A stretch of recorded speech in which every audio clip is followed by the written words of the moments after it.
Subject जो है ये स्टेट्स की लिस्ट में आता है। तो केंद्र सरकार जो है वो कुछ ही हद तक काम कर सकती है। यूनियन टेरिटरीज में केंद्र सरकार का काम चल रहा है, जम्मू कश्मीर मेनली काम चल रहा है, लेकिन इसको एक मोमेंटम पकड़ना जरूरी है। इस विषय को वो मोमेंटम अभी तक मुझे नहीं दिख रहा है जिस हद तक दिखना चाहिए। नमस्कार, रायसेना रिपोर्ट्स में आपका एक बार फिर से स्वागत है। मेरा नाम है राजेश आहूजा और आज हम बात कर रहे हैं भारत में रेडिकलाइजेशन के खतरे की। ये खतरा लगातार मंडरा रहा है। हमने देखा किस तरीके से जम्मू कश्मीर से कुछ जुड़े डॉक्टरों का एक मॉड्यूल सामने आया जिन्होंने फरीदाबाद में अपना ठिकाना बनाया था। वहां पे उन्होंने करीब करीब 3000 किलो एक्सप्लोसिव जुटा लिया था, हथियार भी जुटाए थे जिसमें असॉल्ट राइफल भी थी। इससे ये लगता है कि ये खतरा जो है, जो हम सोच रहे थे कि जब आईएसआईएस अपने पीक पर था तो जो ये खतरा ज्यादा था, लेकिन हमें लगता है कि ये खतरा अभी तक टला नहीं है और इस पे लगातार सस्टेन हमें एफर्ट्स करनी पड़ेंगी। मेरे साथ इस मुद्दे पर बात करने के लिए मौजूद है अतुल चंद्र कुलकर्णी, रिटायर्ड आईपीएस है, 1990 बैच के। कुलकर्णी साहब का बहुत व्यापक अनुभव है काउंटर रेडिकलाइजेशन और डी रेडिकलाइजेशन दोनों ही मामलों में। महाराष्ट्र कैडर के हैं, क्राइम ब्रांच के ज्वाइंट सीपी रहे हैं, एटीएस चीफ रहे हैं महाराष्ट्र में, एनआईए में नेशनल स्पेशल डीजी रहे हैं, आईबी में सेवाएं दी हैं।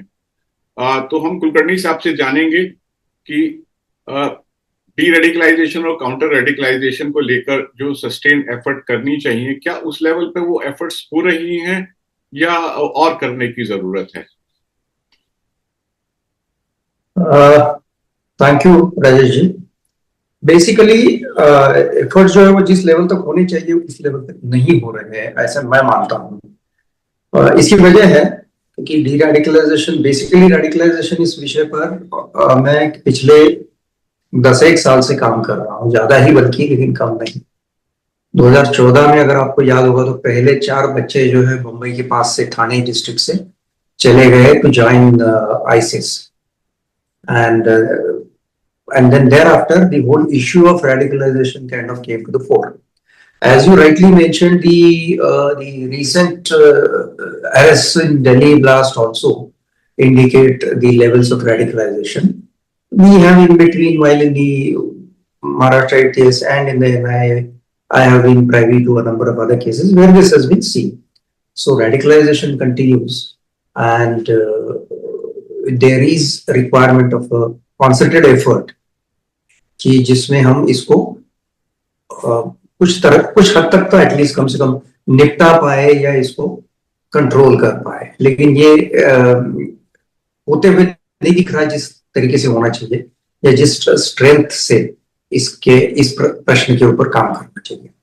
दूसरी वजह इसकी ये है कि महाराष्ट्र में जब मैं था तभी bureau of police research and development जो है दिल्ली की, एमएचए की ऑर्गेनाइजेशन, इन्होंने मुझे कमिटी चेयरमैन करके नॉमिनेट किया। माइक्रो मिशन 2 में एक सब्जेक्ट लिया था, बड़ा ही उसका ऑमनिबस सा नाम है, but basically deradicalisation and community effort in it, ऐसा उसको हम छोटे तरीके से बोल सकते हैं। तो इसके ऊपर काम करने के लिए एक देश भर से 10-12 अधिकारियों की कमेटी और प्रोफेसरों की कमेटी गठित की गई थी, और उसमें मुझे चेयरमैन करके काम करने लगाया था, जिसका रिपोर्ट कोरोना पीरियड में मैंने सबमिट किया था बीपीआरएनडी को। और उसके बाद में मैं एनआईए पहुंचा। तो एनआईए पहुंचने के बाद में पूछा मैंने कि भाई क्या हुआ उस रिपोर्ट का आगे। तो unfortunately for about 3 years after my submission in 2021 the report was gathering dust, I would say, because it was not being acted. उसके बाद में मुझे एमएचए से बोला गया, जो मैंने एमएचए में परसों किया, कि आप इसके ऊपर एक हमको 10-15 पेजेस का शॉर्ट नोट दे दीजिए जो हम लोग स्टेट्स को सर्कुलेट कर पाए। एक तरीके से देखा जाए तो गवर्नमेंट ऑफ इंडिया की एक अपनी मजबूरी है, क्योंकि law and order is a state subject in the constitution of India, और ये काम स्टेटों को करना चाहिए। स्टेट इस पे जिस हद तक इन्होंने करना चाहिए नहीं कर रही है। So then that note was made, that was submitted, then it came to be circulated to the states. But still I feel, though despite the issue engaging attention of right from the top executive of the country, Honorable Prime Minister, Honorable Home Minister, down to all the state police chiefs, ये विषय जो है ये लगातार मैं जहां से जब तक याद है मुझे 2015 से DGIG कॉन्फ्रेंस में इस विषय पर चर्चा हो रही है, लेकिन जिस तरीके से इसको टेकअप किया जाना चाहिए उस तरीके से नहीं किया जा रहा है। तो थोड़ा सा विस्तार से मैंने इसलिए कहा क्योंकि आपके सवाल का जवाब जो है मुझे लगा कि पर्सपेक्टिव में देना ज्यादा ठीक रहेगा। सर, ऐसी बेकदरी जो है वो इसके बावजूद कि केंद्रीय गृह मंत्रालय में एक डिवीजन है काउंटर टेररिज्म और काउंटर रेडिकलाइजेशन का, सब्जेक्ट जो है ये स्टेट्स की लिस्ट में आता है, तो केंद्र सरकार जो है वो कुछ ही हद तक काम कर सकती है। यूनियन टेरिटरीज में केंद्र सरकार का काम चल रहा है, जम्मू कश्मीर मेनली काम चल रहा है, लेकिन इसको एक मोमेंटम पकड़ना जरूरी है इस विषय को। वो मोमेंटम अभी तक मुझे नहीं दिख रहा है जिस हद तक दिखना चाहिए। सर, आपने एज ATS चीफ जो आपने एफर्ट्स किया था, आपने उनके बारे में बात किया। अगर आप हमें कुछ समझा पाए घटनाओं को, रियल लाइफ एग्जांपल्स को लेकर कि किस तरीके से, किन हालात में आपने उन बच्चों को IAS ज्वाइन करने से रोका, तो हमारे दर्शकों के लिए बहुत अच्छा रहेगा। हुआ यूं, 2016 में मैंने ATS महाराष्ट्र का चार्ज संभाला एज एडिशनल DG, और उसके बाद में मैंने तुरंत इस विषय पे काम करना शुरू किया, क्योंकि मेरे हाथ में पहले ही एक परभनी के ISIS मॉड्यूल की केस आ गई, जस्ट अबाउट 1-1.5 महीना ही हुआ था, और उसमें भी मैंने पाया कि ऑनलाइन ऑफलाइन दोनों रेडिकलाइजेशन के तरीके अपनाए गए हैं उन बच्चों को बहकाने के लिए। तो मैंने इसके ऊपर काम करना शुरू किया, तो काफी रिसर्च किया था। इसके पहले क्राइम ब्रांच में था, तब एक जॉइंट वर्कशॉप भी हमने लिया था सिंगापुर यूनिवर्सिटी के साथ में, और महाराष्ट्र के ऑलमोस्ट 250-300 ऑफिसर्स जो है उसमें कटिंग एज लेवल के पार्टिसिपेट किए थे। 3 दिन का ये वर्कशॉप था जिसमें हमने डी रेडिकलाइजेशन के ऊपर ही फोकस किया था। Same subject, deradicalisation and community engagement. तो तब से जाके ये विषय मन में था, तो इसको मैंने काफी रिसर्च कर लिया, अन्य देशों में क्या क्या इसके ऊपर काम हो रहा है, सऊदी अरेबिया हो, सिंगापुर हो, इंडोनेशिया हो, वेस्टर्न कंट्रीज हो, इनने क्या काम किया है और हम किस तरीके से काम कर सकते हैं। ये कोशिश की हमारे कलीग अफसर्स के साथ में, मैंने ATS में काफी डिस्कशंस किए इसके ऊपर। तो एक ये ध्यान में आया कि इसमें जरूरी है कि आपको एक साइकोलॉजिकल असेसमेंट करने वाली एजेंसी का पार्टिसिपेशन आवश्यक है। तो हमने एक Thane based institute of psychological health करके है, IPH बोलते हैं उसको, डॉक्टर नाडकर्णी उसके चीफ है, आनंद नाडकर्णी, तो उनको हमने इसमें जोड़ा। हमने करीब 100-150 मैन आवर्स स्पेंड करके at my level and my junior officers level, colleague officers level, हमने उनके साथ ये सब्जेक्ट डिस्कस किया, उनको बताया कि ये किस तरीके से इस सब्जेक्ट की आपको इंफॉर्मेशन जरूरी है जब आप इसमें कुछ एक मॉड्यूल डेवलप कर पाओ जो साइकोलॉजिकल असेसमेंट कर पाए। तो ये करते करते फिर हमने ऑलमोस्ट 2016 के एंड में हम लोग आए, and then we had a model of our own, जिसमें हमने इस्लामिक क्लर्जी को रोपिंग किया, जो बात करें बच्चों से। हम लोग तो थे ही खुद उसमें, पुलिस ऑफिसर्स, जो लोकल पुलिस ऑफिसर्स है वो थे, क्योंकि ATS का नाम लिया तो थोड़ा सा एक डर भी पैदा हो जाता है। तो हमने ये चाहा कि लोकल पुलिस वाले जो जिनको वो जानते हैं अच्छी तरीके से, वो भी रहे बच्चे जो है। और बाकी फिर हमारा साइबर ओवरसाइट बढ़ा लिया हमने, और साइबर ओवरसाइट से और ह्यूमन सोर्सेस के थ्रू हमको केसेस कुछ नजर आने लगी, तो उनके ऊपर हमने कार्रवाई शुरू की। तो एक पहले तो इलेबोरेट सा साइकोलॉजिकल असेसमेंट का मॉडल जो है उसके तहत हमने उनकी साइकोलॉजिकल टेस्टिंग करी, और उसके बाद में उनका लेवल ऑफ रेडिकलाइजेशन पाया। ये ऑफ कोर्स जिसको हम कहते हैं वर्क इन प्रोग्रेस था, तो ये कंटिन्यूअसली मॉडल डेवलप होता गया। तो पहले तो ऐसे था कि साइकोलॉजिकल असेसमेंट में ज्यादा परसेंटेज नहीं दिखता था, बाद में फिर हमने उसको भी मॉडिफाई करना चाहा और मॉडिफाई किया। तो करते करते हमने हमारे जो बच्चे फोकस में थे उनको सबको हमने इसमें साइकोलॉजिकल प्रोसेस में डाला, उनको ये एश्योर किया, पहले तो हमारे ऑफिसर्स का ट्रेनिंग किया कि भाई आप जो है बाहर जाके इन बच्चों के नाम कहीं बताएंगे नहीं, मीडिया से बात नहीं करेंगे, और इनके ऊपर कोई कार्रवाई नहीं होगी कानूनी, और इनके एटमॉस्फेयर जो इनका रहेगा, मतलब जो इन्वायरमेंट है, जैसे समझे घर में है या स्कूल कॉलेज में है या दफ्तर में, तो वहां पे जाके आप डिस्टर्ब नहीं करोगे। तो इनके हिसाब से इनको हम लोग जहां चाहे वहां जिस समय चाहिए हुआ उस समय डीरेडिकलाइजेशन के अपने एफर्ट में लगा लेंगे, मतलब उनको शामिल करा लेंगे। तो पता तो ये चल ही रहा था ओवरसाइट के चलते, साइबर ओवरसाइट के, कि ऑनलाइन इनको बड़े तरीके से रेडिकलाइज किया जा रहा है। तो उसमें फिर ये बच्चों को हमने धीरे धीरे करके, और जब उनको ये पता चला कि हम कहीं इसको एक्सपोज नहीं कर रहे थे, आई कैन मेंशन, आपको याद होगा नम्रता विजय जी ने इसके ऊपर एक स्टोरी करी थी द वीक, काफी मेहनत के बाद, और एक दूसरी 4 पार्ट्स में स्टोरी आई थी इंडियन एक्सप्रेस में, निरुपमा सुब्रमण्यम जी की, और एक बम्बई के पत्रकार है सागर राजपूत करके, उन दोनों की। तो ये बेसिकली उस समय भी हमने काफी इसको फिल्टर करके दिया था सब इंफॉर्मेशन, जिसमें हमने कहीं किसी का नाम नहीं लिया। अब ये ऑलमोस्ट अगला 2-2.5 साल ये एफर्ट हमारा एटीएस की तरफ से जारी रहा। एटीएस में हमने केस ऑफिसर करके एक एक ऑफिसर को चयन किया उनका, और उनके साथ में ये एक एक विक्टिम को जोड़ दिया, रेडिकलाइजेशन के विक्टिम को। अब ऑलमोस्ट ये 2-2.5 साल में हमारे 128 के आसपास मेल एंड फीमेल यूथ्स की केसेस हो गई, जिसमें से जिनके ऊपर हमने ये मॉड्यूल अपना जो है वो अपनाया।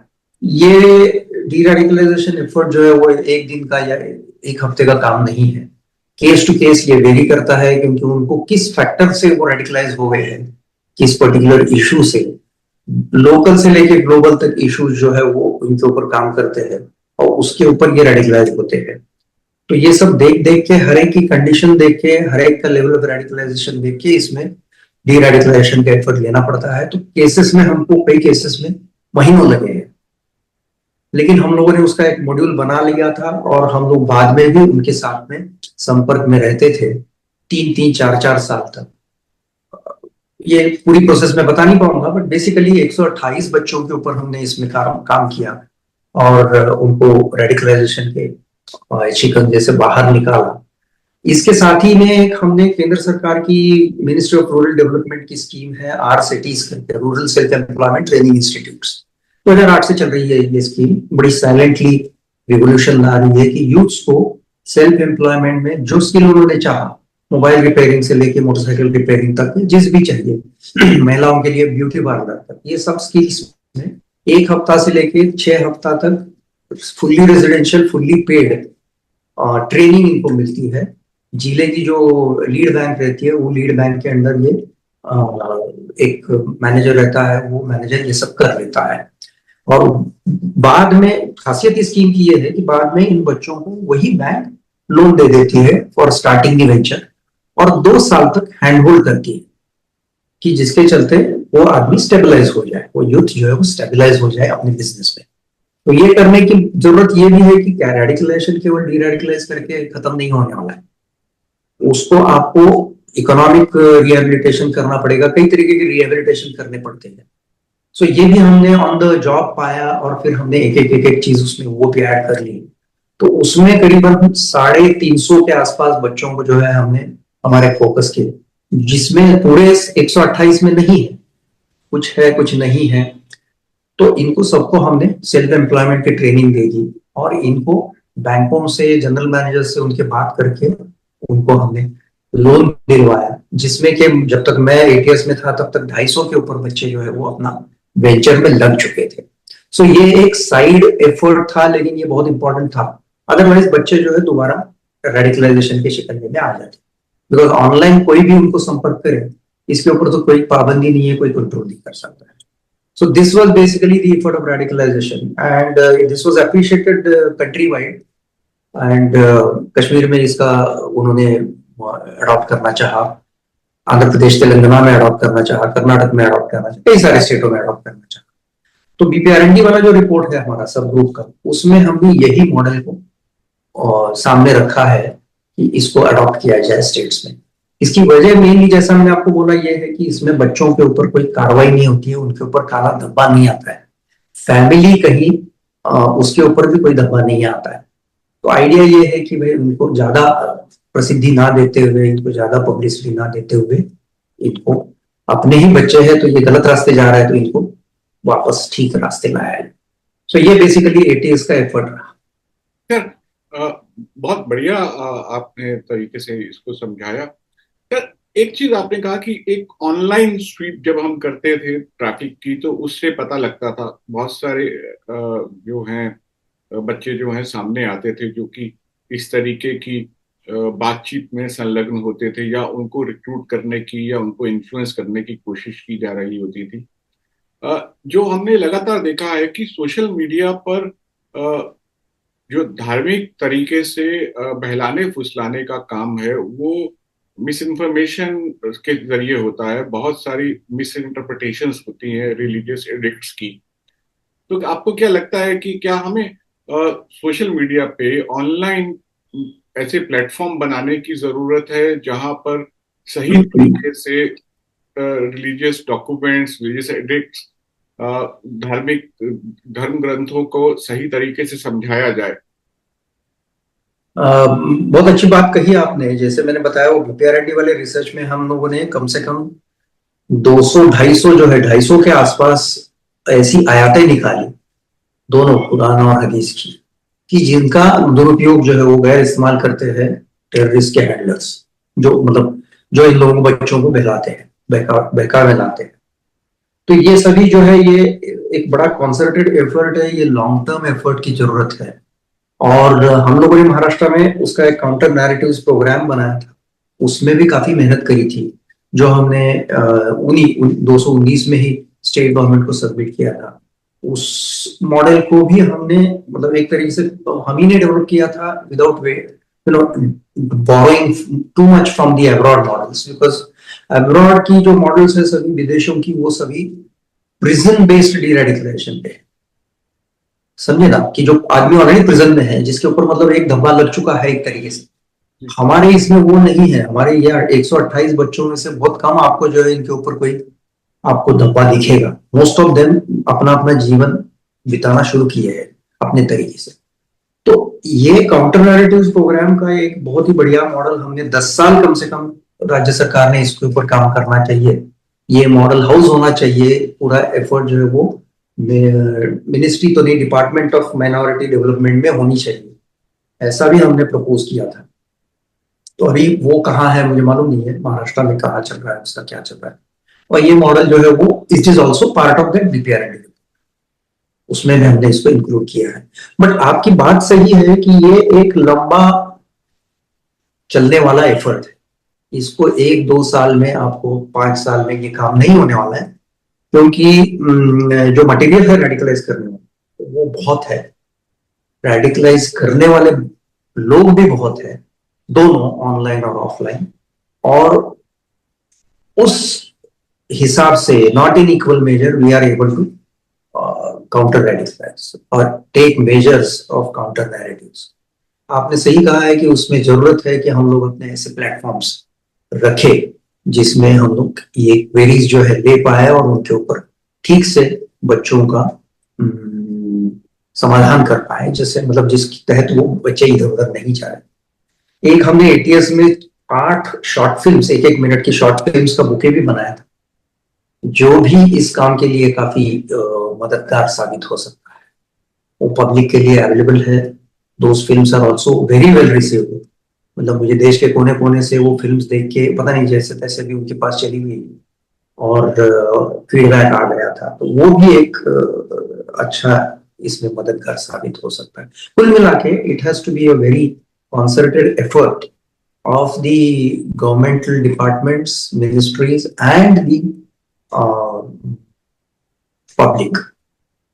सर, अगर अगर इस पूरी एफर्ट को हम देखें, जो उसको इंस्टीट्यूशनल फॉर्म में आना चाहिए ताकि जनरेशन दर जनरेशन पुलिस अधिकारियों को भी बेस्ट प्रैक्टिसेस का मालूम चलता रहे, कुछ लिखित में हो, कुछ राज्य सरकार के लेवल पे, डिस्ट्रिक्ट के लेवल पर ऐसे इंस्टीट्यूशंस बने, उस दिशा में कुछ काम हो रहा है? ये सब चीजें जो है वो बीपीआरएनडी की रिपोर्ट में है, और उसके 10-15 पेजेस का जो जिस्ट सर्कुलेट किया उसमें है। तो अभी राज्यों को ये बनता है, राज्यों का, कि उन्होंने ये रिपोर्ट की कॉपी मंगवाई जाए, मंगवानी चाहिए और उसके ऊपर कार्रवाई करनी चाहिए। अपने अपने स्टेटों में इसके इसके तहत कोई एक ढांचा बनाना चाहिए, और उससे उसके थ्रू ये radicalisation, counter radicalisation, deradicalisation का जे और काउंटर नैरेटिव्स के प्रोग्राम का मॉडल अपनाना चाहिए। जी, बहुत बहुत शुक्रिया अतुल सर, हमसे बात करने के लिए। काफी दिलचस्प चर्चा रही, और हम उम्मीद करते हैं कि इस चर्चा का नोट लिया जाएगा। तमाम राज्य सरकारें, क्योंकि लॉ एंड ऑर्डर उन्हीं की जिम्मेदारी है, वो इस दिशा में और गंभीर कदम उठाएंगी, ताकि जैसा मॉड्यूल जो जम्मू कश्मीर से जुड़े डॉक्टरों का मॉड्यूल आया, जिसमें कुछ उत्तर प्रदेश से भी जुड़े हुए लोग हैं, वैसा मॉड्यूल दोबारा सामने नहीं उभरने पाए, क्योंकि ये देश की सुरक्षा के लिए बहुत बड़ा खतरा बन जाता है। बहुत बहुत धन्यवाद सर ज्वाइन कर। Thank you.